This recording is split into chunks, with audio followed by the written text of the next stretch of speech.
నమస్తే, welcome to my media. నేను మీ కేవీఆర్. మొన్న నంద్యాలలో శిల్ప రవిచంద్రారెడ్డికి మద్దతునిస్తూ అల్లు అర్జున్ చేసిన ప్రచారం ఏదైతే ఉందో ఆంధ్ర రాజకీయాల్లో ఒక పెద్ద సంచలనంగా మారింది.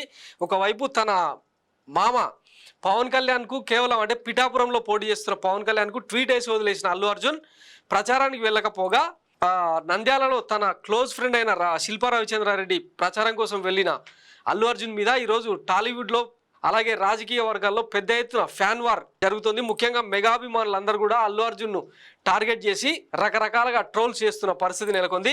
సో అల్లు అర్జున్ నంద్యాలకు వెళ్ళి ప్రచారం చేయడంతో హట్ అయిన నాగబాబు నిన్న ఒక ట్వీట్ వేసిండనమాట. పోలింగ్ అయిపోయిన తర్వాత మాతో ఉంటూ ప్రత్యర్థులకు పనిచేసేవాడు మావాడైనా పరాయివాడే, మాతో నిలబడేవాడు పరాయివాడైనా మావాడే అంటూ అల్లు అర్జున్ టార్గెట్గా ఈ ట్వీట్ పెట్టినట్టు తెలుస్తోంది. గతంలో అల్లు అర్జున్ వాళ్ళ తండ్రి అల్లు అరవింద్ ఇదే నాగబాబు ప్రజారాజ్యం పార్టీలో మెగాస్టార్ చిరంజీవితో కలిసి జర్నీ చేసిన వాళ్ళు, అంటే కుటుంబ రాజకీయాలకు తెరలేపిన వాళ్ళు. ఈరోజు ఫ్యామిలీ రెండుగా స్ప్లిట్ అయిపోయిన పరిస్థితి. అల్లు అర్జున్ అల్లు ఫ్యామిలీ ఒకవైపు, మెగా ఫ్యామిలీ ఒకవైపు అన్నట్టుగా తయారైంది. దీంతో ఇదే అంశాన్ని అడ్డం పెట్టుకొని ఈరోజు పచ్చ మీడియా, ముఖ్యంగా ఆంధ్రజ్యోతి లాంటి ఛానళ్ళు అల్లు అర్జున్ మీద డిబేట్లు పెట్టి అల్లు అర్జున్ పై ఫ్యాన్స్తో తిట్టించడం మొదలు పెట్టారు. ఒకసారి అనుకుంటున్నాండి, పర్సనల్ గా మేము అనుకుంటున్నాం అంటే అల్లు అర్జున్ గారు ఏం ఫీల్ అవుతున్నారంటే పవన్ కళ్యాణ్ స్థాయికి ఎదిగాను, నేను ఏం చేసినా పర్లేదని ఫీల్ అవుతున్నారు. సో నేనేం చెప్తున్నానంటే ఆయనకి ఈ జన్మ కాదు కదా, 10 జన్మలు ఎత్తినా సరే పవన్ కళ్యాణ్ స్థాయి అల్లు అర్జున్ రాదు. ఎందుకంటే పవన్ కళ్యాణ్ స్థాయి రావాలంటే మళ్ళీ పవన్ కళ్యాణే పుట్టాలి. సో ఇలాంటి మైండ్లెస్ సెన్స్లెస్ పని అల్లు అర్జున్ గారు చేశారని చెప్పేది నా ఫీలింగ్. ఇప్పుడు గంగోత్రి అప్పుడు సో ఇదే అనమాట, ఇంకా ఏ ఈగల్ పీకే కార్యక్రమం లేదు కాబట్టి ఈ అంశాన్ని ఎత్తుకొని అల్లు అర్జున్ మీద మాటల దాడికి దిగిందనమాట ఈ ఏబిఎన్ తర్వాత పచ్చ ఛానల్ అన్నీ కలిసి. అదే జబర్దస్త్ హైపరాది గాడు, తర్వాత సుడిగాలి సుధీర్ లాంటి మేకప్ ఆర్టిస్టులు, తర్వాత చాలామంది రికార్డింగ్ డాన్సర్లు శ్రీనగర్ కాల్ నుంచి తీసుకెళ్ళి జూనియర్ ఆర్టిస్టులతో ప్రచారం చేయించిన వాళ్ళ మీద మాత్రం ట్రోలింగ్ జరగదు. ఎవరైతే అంటే కూటమికి జనసేనకు వ్యతిరేకంగా పనిచేస్తారో వాళ్ళ మీద రాళ్ళేయడం, విపరీతంగా విమర్శలు చేయడం మాత్రమే వీళ్ళకి తెలుసు అనమాట. సో నాగబాబు వేసిన ట్వీట్తో వీళ్ళకు కోతికి కొబ్బరి చిప్ప దొరికినట్టయింది. దాంతో ఇట్లా పెట్టి తిట్టిస్తూ ఉన్నారు అనమాట.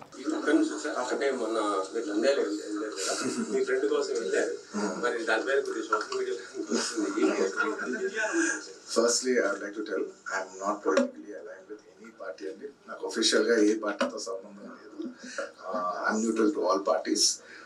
నా అనే వ్యక్తులు ఏ పార్టీలో ఉన్నా పార్టీకి సంబంధం లేకుండా నేను వ్యక్తిగతంగా వాళ్ళకి నా సపోర్ట్ ఇస్తాను. It could be my uncle Pawan Kalyan గారు, my love and support is always there for him. And లేదంటే నా ఫ్రెండ్ నంద్యాలలో రవి గారు అవ్వచ్చు, లేదంటే రేపు మా మావయ్య గారు చంద్రశేఖర్ రెడ్డి గారు కావచ్చు, లేదంటే రేపు మా బన్నివాస్ కావచ్చు, ఎవరైనా కావచ్చు. పార్టీకి సంబంధం లేకుండా నేను వాళ్ళకి మద్దతు ఇస్తాను. And my support will be that to my close people. And మీరు పర్టికులర్ అడిగిన దానికి నంద్యాల దాని గురించి చెప్పాలంటే రవిసింగారెడ్డి గారు నాకు ఎన్నో ఏళ్ళు 15 ఏళ్ళ నుంచి ఫ్రెండ్. ఎప్పటి నుంచో నేను ఒక మాట అన్నాను, బ్రదర్ మీరు ఎప్పుడైనా పాలిటిక్స్ లోకి వస్తే మీకు ఖచ్చితంగా నేను మీ ఊరు వచ్చి మీకు సపోర్ట్ చేస్తాను ఎప్పుడు అనేవాడిని నేను మాట ఇచ్చాను. సో ఇది ఇద్దరి మధ్యన జరిగిన ఫ్యాన్ వార్ అనమాట. ఇకపోతే దీని మీద అంటే నాగబాబు స్పందించిన దాని మీద అల్లు అర్జున్ కూడా స్ట్రాంగ్ కౌంటర్ ఇచ్చిండు. ఒకసారి అది చూద్దాం. దీని మీద ఫైనల్గా అల్లు అర్జున్ ఇట్లా స్పందించిండు అనమాట. ఫస్ట్ లో గణపతి ఏదో లాస్ట్ లో ఈడు కాదు కానీ రవి గారు అలా కాకుండా 4-5 ఏళ్ళు ఆయన మొత్తం ప్రాణం ఆయన మనసంతా కూడా నియోజకవర్గం మీద ఉంది. అర్థమవుతుంది ఎంత అంటే ఒక కష్టపడి పనిచేసే పరిస్థితి అవసరం కోసం కష్టపడి తీసుకోవాలి. 10 ఏళ్ల నుంచి ఉడుకుతూనే ఉన్నాను, నా మెతుకు పట్టుకోవాలనిపించలేదా?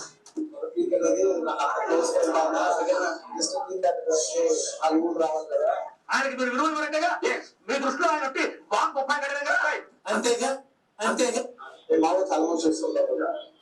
ఇట్లా మీమ్స్ వేసి వదులుతా ఉన్నారనమాట. ఇది Allu Arjun and mega family మధ్య జరుగుతున్న ఫ్యాన్ వార్. ఇక మొన్న పోలింగ్ సందర్భంగా కూడా జూనియర్ ఎన్టీఆర్ పోలింగ్కి వెళ్ళే ముందు బ్లూ కలర్ షర్ట్తో వెళ్ళడం, Mahesh Babu blue colour టీషర్ట్తో polling స్టేషన్కి రావడం ఇదంతా కూడా వైసీపీకి అనుకూలంగా ఓటేయమని సింబాలికే చెప్పారని చెప్పి ఎన్టీఆర్ మీద మహేష్ బాబు మీద కూడా ఇట్లనే ట్రోల్ చేసింది ఈ పచ్చమంద. సో వీళ్ళను ఏమనాలనో ఇంకేం చేయాలో ఆంధ్రప్రదేశ్ ప్రజలుగా మీరే డిసైడ్ చేసుకోవాలి. ఎందుకంటే సినిమాల్లో ఉండేవాళ్ళు సినిమాల్లోనే ఉండాలి.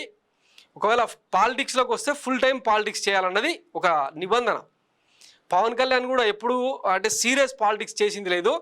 జస్ట్ ఈ 4-5 నెలలుగా ఎప్పుడైతే చంద్రబాబు జైలు నుంచి రిలీజ్ అయ్యారో అప్పటి నుంచే ఫుల్ ఫ్లెడ్జ్గా వచ్చి ఆంధ్రప్రదేశ్లో రాజకీయాలు చేశారు. అంతకుముందు ఎంతసేపు హైదరాబాదు సినిమా షూటింగ్స్ ఇవే తప్ప అట్లాంటి వ్యక్తికి ఓటెట్లా వేయాలని చాలామంది జన సైనికుల నుంచే వినిపించిన మాట. ఈ నేపథ్యంలో అంటే ఆయనకు సపోర్ట్ చేస్తేనేమో మంచి వాళ్ళు, చేయకపోతేనేమో ఇక శత్రువులు అన్నట్టు ఈ ఫ్యాన్ వార్ ఏందో, ఈ పచ్చ మీడియా ట్రోలింగ్స్ ఏందో ఇక వాళ్ళకే తెలియాలి. సో మొత్తం మీద పోలింగ్ అయిపోయింది కాబట్టి అంతా సామరస్యంగా మనుషులుగా కలిసిపోవాలని చెప్పి ఆశిస్తూ thanks for watching Mara media. నేను మీ కేవీఆర్. Thank you.